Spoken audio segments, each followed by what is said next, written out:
கிட்ஸுக்கெலாம் ரொம்பவே பிடிச்ச ஒரு சூப்பரான டிஷ்ஷு பார்த்திங்கன்னா முட்டை சேமியா. இது குயிக்காகவும் பண்ணிடலாம், அதே மாதிரி செம்ம டேஸ்ட்டாகவும் இருக்கும். வாங்க எப்படின்னு பார்த்துடலாம்.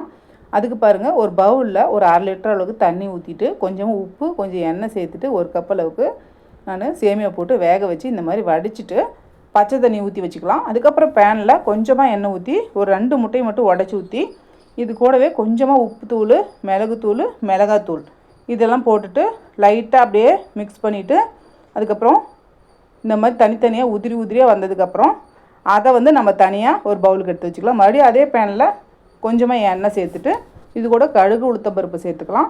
இது கூட ஒரு பெரிய சைஸ் வெங்காயம் சேர்த்துட்டு இதை லைட்டாக வதக்கிட்டு இது கூட பச்சை மிளகாய் கீறினது ஒரு 3, கொஞ்சமாக இஞ்சி பொடிசாக கட் பண்ணிவிட்டு சேர்த்துக்கலாம்.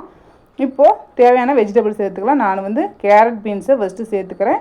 இது லைட்டாக வதக்கிட்டு இது கூட மஞ்சள்தூள் சேர்த்துக்கலாம். இப்போது இது கொஞ்சம் வதங்கினதுக்கப்புறம் நம்ம குடமிளகாய் சேர்த்துக்கிறோம். இப்போ சேர்த்துனது நல்லா க்ரன்ச்சியாக இருக்கும். ஒரு சின்ன சைஸ் தக்காளியும் சேர்த்துட்டு நான் வதக்கிட்டு இப்போ இதுக்கு தேவையான உப்பு சேர்த்துட்டு இப்போ நான் வேக வச்ச இந்த சேமியாவை சேர்த்துக்கலாம். பாருங்கள், நல்லா அப்படி உதிரியாக இருக்கும் இந்த மாதிரி நம்ம செய்யும் போது. இப்போ நல்லா கலந்து விட்டுக்கலாம்.